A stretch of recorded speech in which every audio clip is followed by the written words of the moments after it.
Hello students, hello class 11th।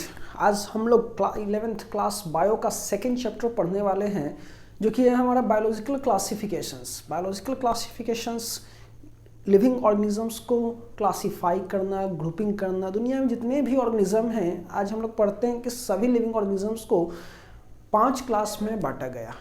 क्यों बांटा गया, कैसे बांटा गया है, इस चैप्टर में हम लोग पढ़ेंगे बायोलॉजिकल क्लासिफिकेशंस, जो कि 11th बायो का हमारा सेकेंड चैप्टर है। तो बायोलॉजिकल क्लासिफिकेशंस शुरू करने से पहले सबसे पहले हम लोग समझेंगे कि बायोलॉजिकल क्लासिफिकेशंस है क्या, क्यों आखिर बायोलॉजिकल क्लासिफिकेशंस किया जाता है। क्लासिफिकेशन दैट मीन्स कि किसी भी चीज़ को हम लोग क्लासिफाई करते हैं, ग्रुपिंग करते हैं on the basis of similarities and dissimilarities. जब हम लोग किसी भी वस्तु को, किसी भी ऑब्जेक्ट्स को, किसी भी चीज़ को उसके समानताएं और कुछ उसके डिफरेंसेस के आधार पर जब हम लोग उसका ग्रुपिंग करते हैं, देन हम लोग कहते हैं क्या, इसको हम लोग क्लासीफाई कर रहे हैं। उसी तरह से हम लोग यहाँ पे लिविंग बींग्स का हम लोग क्लासिफिकेशंस करेंगे उसके सिमिलरिटीज़ एंड कुछ डिफरेंसेस के बेस पे। तो फर्स्ट ऑफ ऑल हम लोग यहाँ पर बायोलॉजिकल क्लासिफिकेशंस का डेफिनेशन देखेंगे, क्योंकि 11th बोर्ड में होप कि ये पूछा जा सकता है कि what do means about a biological classifications, या फिर पूछा जा सकता है कि डिफाइन द बायोलॉजिकल क्लासिफिकेशंस। तो कैसे हम इसको बायोलॉजिकल क्लासिफिकेशन को डिफाइन कर सकते हैं। देखिए, बायोलॉजिकल क्लासिफिकेशंस जो है एक साइंटिफिक वे है, ठीक है, एक साइंटिफिक तरीके से ऑर्गेनिज्म को ग्रुपिंग करना, साइंटिफिक तरीके से ऑर्गेनिज्म को ग्रुपिंग करना on the basis of similarities and dissimilarities. ठीक है, डिफाइन करते हैं इसको। बायोलॉजिकल क्लासिफिकेशंस क्या है, तो कह सकते हैं biological classification is a scientific way, scientific way of orderly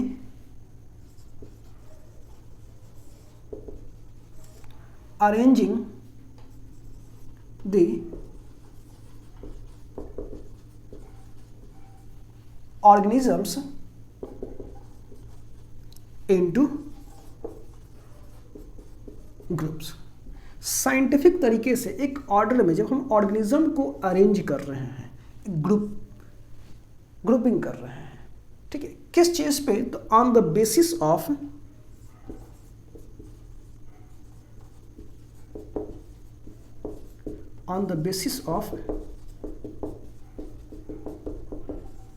similarities and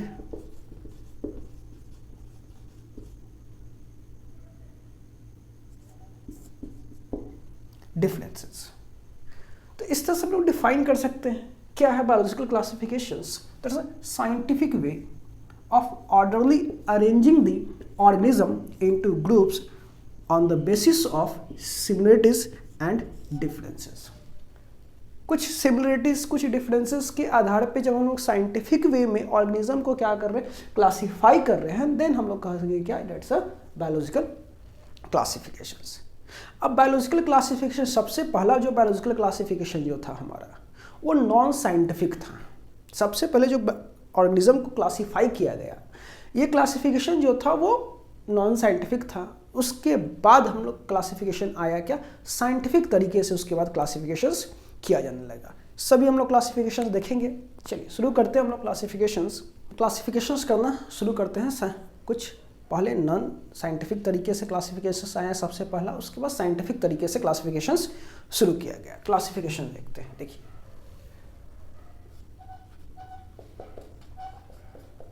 first non scientific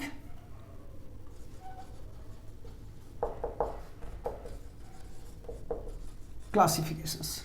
जो पहला क्लासिफिकेशंस किया गया था वो हमारा नॉन साइंटिफिक था। ये नॉन साइंटिफिक क्लासिफिकेशन जो था, ये based on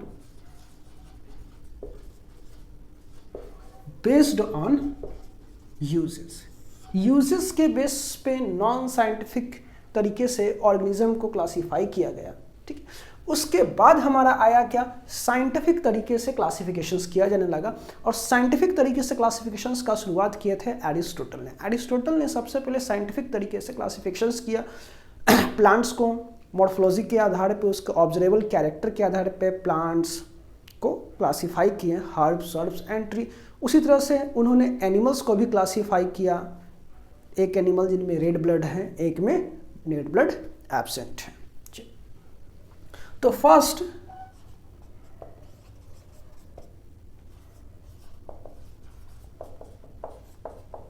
scientific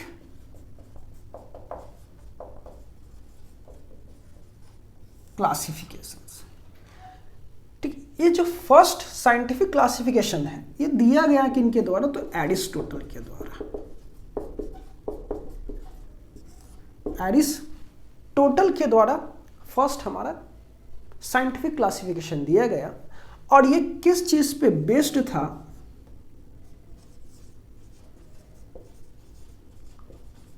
based on simple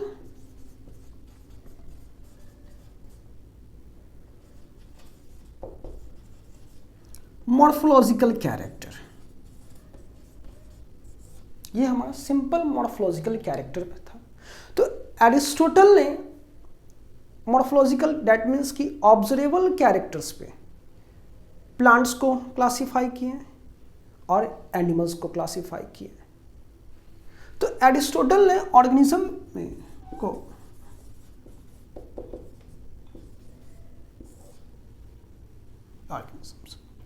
इन्होंने प्लांट को भी क्लासिफाई किया और एनिमल्स को। प्लांट्स,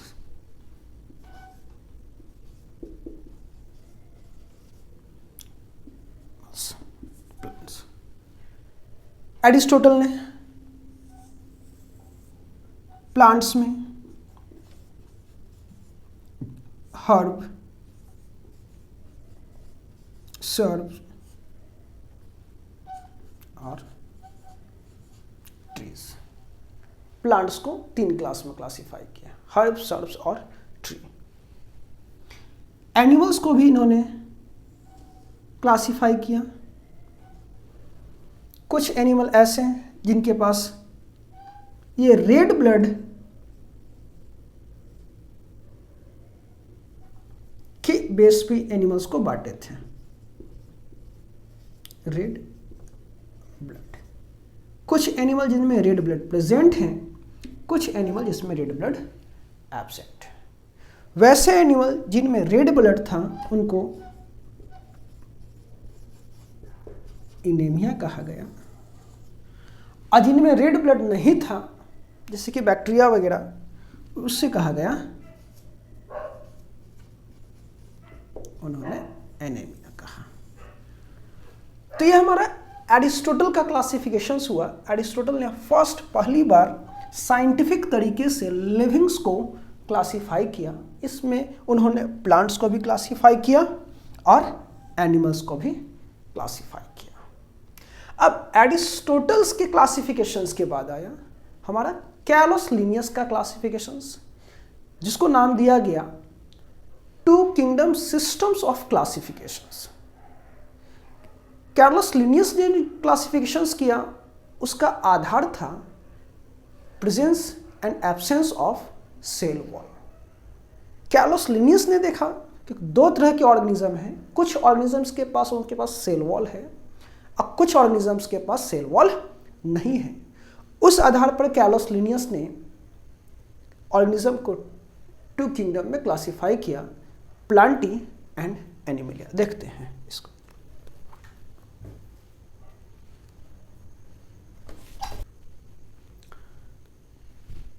एरिस्टोटल के बाद कैलोस लिनियस,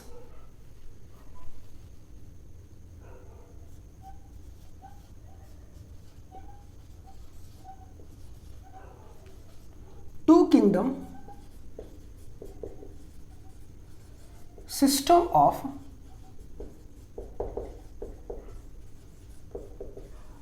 classifications। किनके द्वारा दिया गया? Carolus Linnaeus, given by Carolus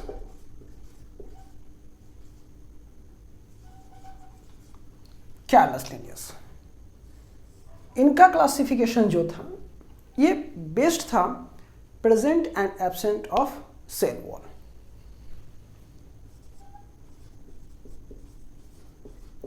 based on present and absent of cell wall, cell wall present, cell wall absent organism को क्लासिफाई किए।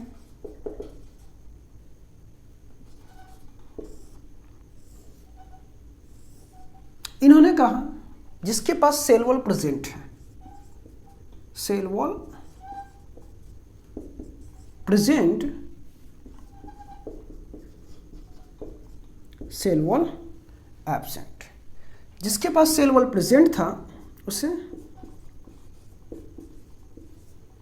प्लांटी, और जिनके पास सेल वॉल एब्सेंट था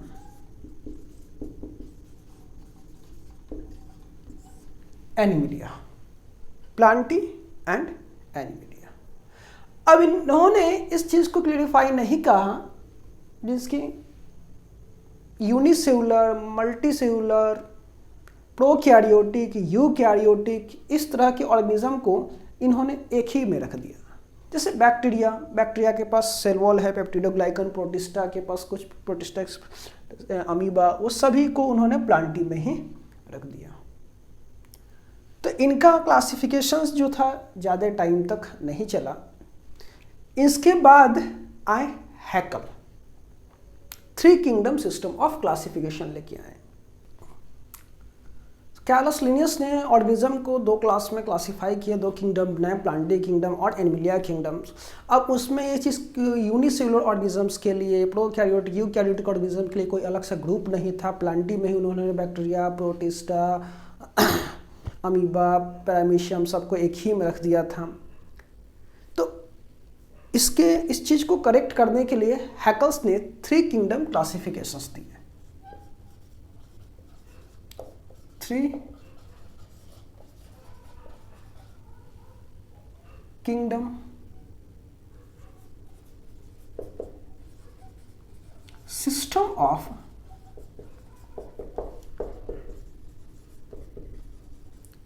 classifications. 3 kingdom system of classifications दिया गया हैकल्स के द्वारा।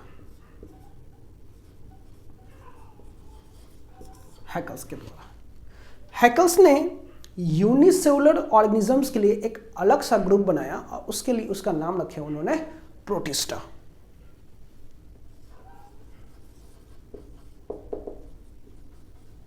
Organisms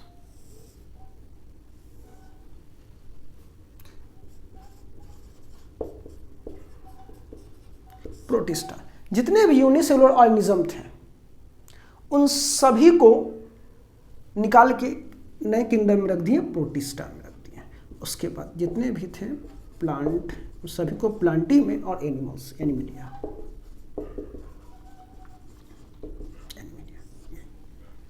अभी भी यहाँ पे प्रॉब्लम था क्योंकि हम जानते हैं कि यूनिसेलुलर ऑर्गेनिज्म 2 तरह के होते हैं, प्रोकैरियोटिक और यूकैरियोटिक। एक ऐसा ऑर्गेनिज्म जिसके पास वेल डिफाइंड न्यूक्लियस है और कुछ ऐसे जिसके पास वेल डिफाइंड न्यूक्लियस नहीं है, इसके प्रोकैरियोटिक्स और यूकैरियोटिक्स। तो प्रोकैरियोट और यूकैरियोट दोनों को एक ही में रख दिया गया था, यहाँ पे प्रॉब्लम था। तो इस चीज को क्लियर किए 4 किंगडम सिस्टम ऑफ क्लासिफिकेशंस में, जो कि दिया गया कॉपलैंड्स के द्वारा।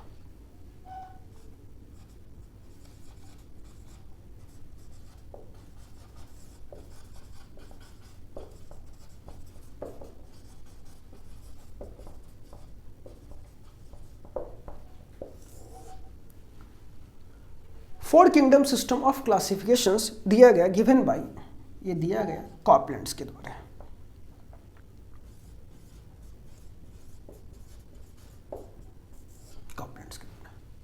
अब कॉपलैंड्स ने जितने भी प्रोकैरियोटिक्स ऑर्गेनिजम्स थे, सभी प्रोकैरियोटिक्स ऑर्गेनिज्म को प्रोटिस्टा से निकालकर एक अलग से किंगडम बना दिए जिसका नाम रखे मोनेरा।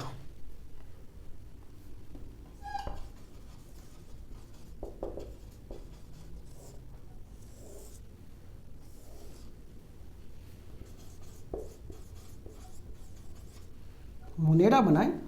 अब बाकी जितने भी यूनिसेलुलर यूकैरियोटिक्स थे उन सभी को प्रोटिस्टा में ही रखा गया। Protista and Plantae and Animalia.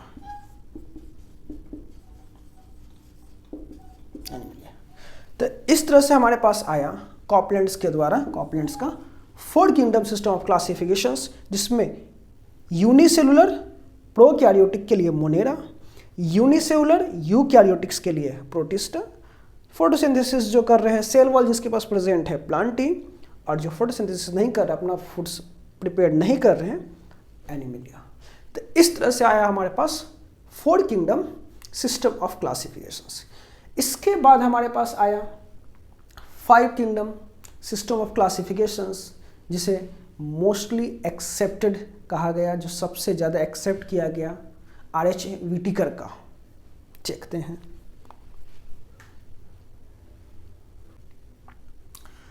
Copeland के 4 kingdom system of the classifications के बाद आया हमारे पास 5 kingdom system of the classifications, जो कि दिया गया था RH व्हिटेकर के द्वारा, given by RH Whittaker.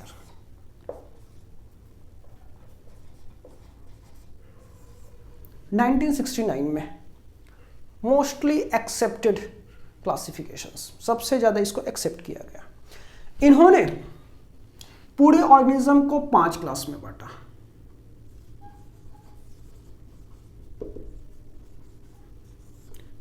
Five class में इन्होंने पूरे ऑर्गेनिज्म को 5 क्लास में क्लासिफाई किया। यूनिसेलुलर प्रोकैरियोटिक्स के लिए मोनेरा, यूनिसेलुलर यूकैरियोटिक्स के लिए प्रोटिस्टा,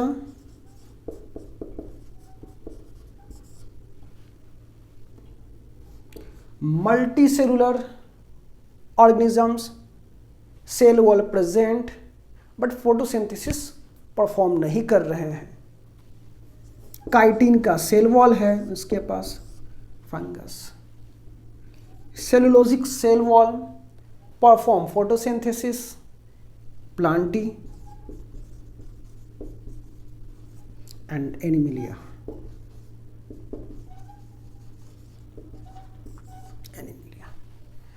तो इस तरह से RH व्हिटेकर के द्वारा 5 किंगडम सिस्टम ऑफ क्लासिफिकेशन दिया गया 1969 में।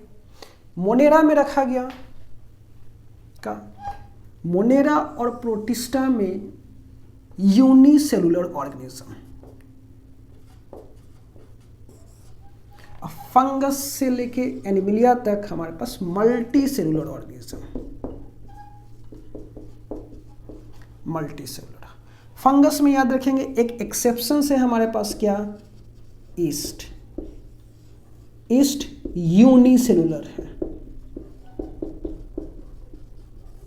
यूनिसेलुलर। बाकी जितने भी फंगस है सभी multi cellular. Monera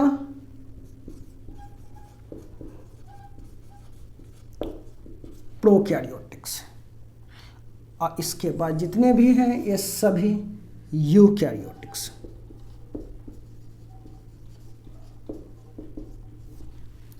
eukaryotics.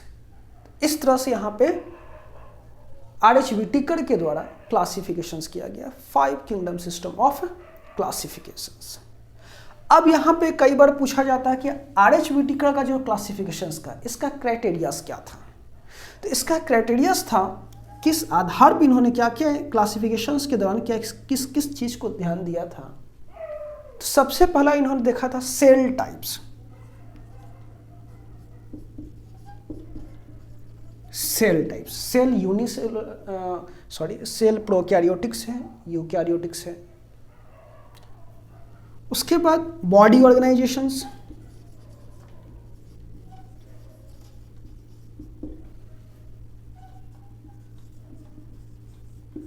Body organisations, organisms का बॉडी यूनिसेलुलर है या मल्टीसेलुलर है। उसके बाद mode of nutrition,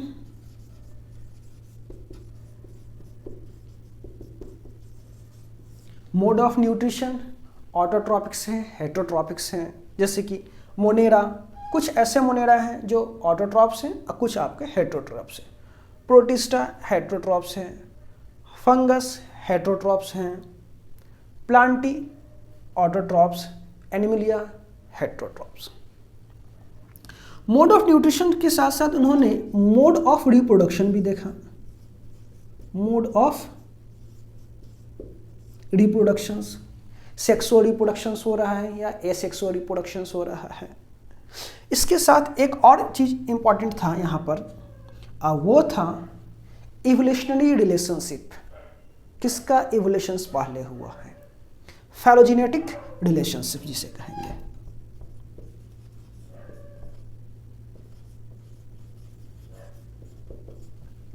phylogenetic relationships, ये था इसका क्राइटेरियाज।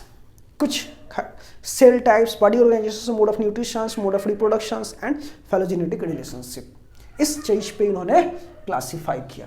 तो इस तरह से मोस्टली एक्सेप्टेड क्लासिफिकेशन दिया गया आर.एच. व्हिटेकर के द्वारा 5 kingdom system of the classification, जिसमें ऑर्गेनिजम्स को 5 क्लास में क्लासिफाई किया गया: Monera, protista, fungi, Plantae and Animalia. इसके बाद हम लोग एक और पढ़ते हैं 6 किंगडम सिस्टम ऑफ क्लासिफिकेशंस, जो कि कार्ल वॉश के द्वारा दिया गया। इसी को दूसरा नाम हम लोग कहते हैं 3 डोमेन्स के नाम से जानते हैं। देखते हैं 3 डोमेन्स। आर.एच. व्हिटेकर के क्लासिफिकेशंस के बाद आया 6 किंगडम सिस्टम ऑफ क्लासिफिकेशंस, जिसको 3 डोमेन सिस्टम भी दिया गया। ये दिया गया था गिवन बाय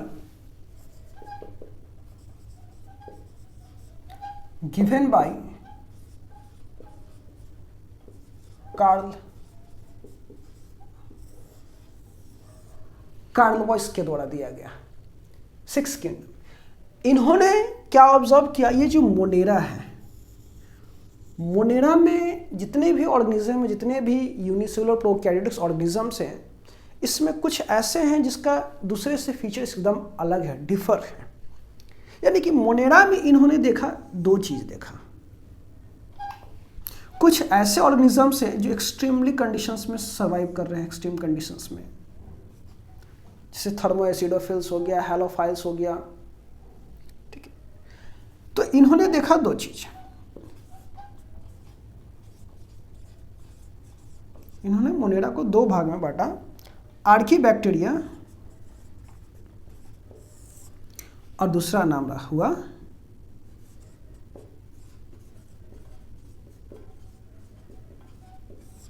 यूबैक्टीरिया। आर्कीबैक्टीरिया और यूबैक्टीरिया। आर्कीबैक्टीरिया को फॉल्स बैक्टीरिया भी कहा गया, इसमें हम लोग पढ़ेंगे, थर्मोएसिडोफिल्स इसी में पढ़ेंगे।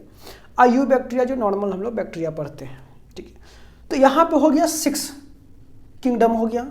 एक हो गया आर्कीबैक्टीरिया, दूसरा हो गया हमारा यूबैक्टीरिया, तीसरा हो गया हमारा प्रोटिस्टा, चौथा हो गया हमारा फंगी, 5वां हो गया प्लांटी और 6ठा हो गया एनिमिलिया।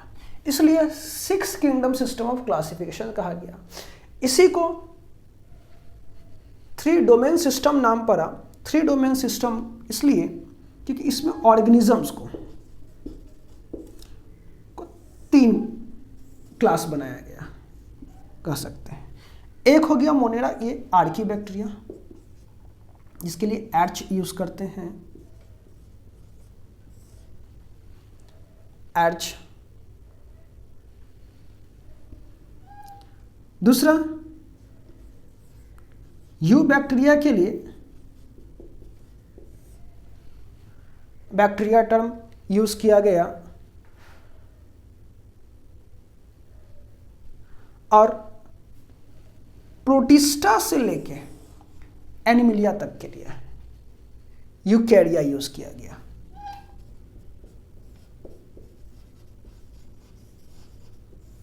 यूकैरिया। तो इस तरह से हो गया क्या, ये आपका 3 डोमेन, 3 डोमेन सिस्टम। एड्स और बैक्टीरिया आपको मोनेरा में आ गया। यूकेरिया में आपका आ गया प्रोटिस्टा से लेके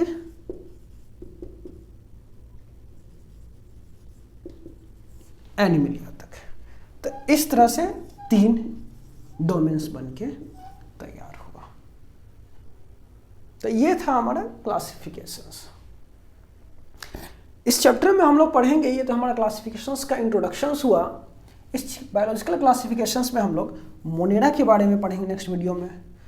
तो दूसरा वीडियो हम लोग बनाएंगे प्रोटिस्टा के लिए, तीसरा बनाएंगे हम लोग फंगस के लिए, और प्लांटी और एनिमिलियास के लिए एनसीईआरटी में हमारा अलग अलग चैप्टर है। तो इस चैप्टर में हम लोग इस 3 के बारे में डिटेल से पढ़ेंगे नेक्स्ट वीडियो में।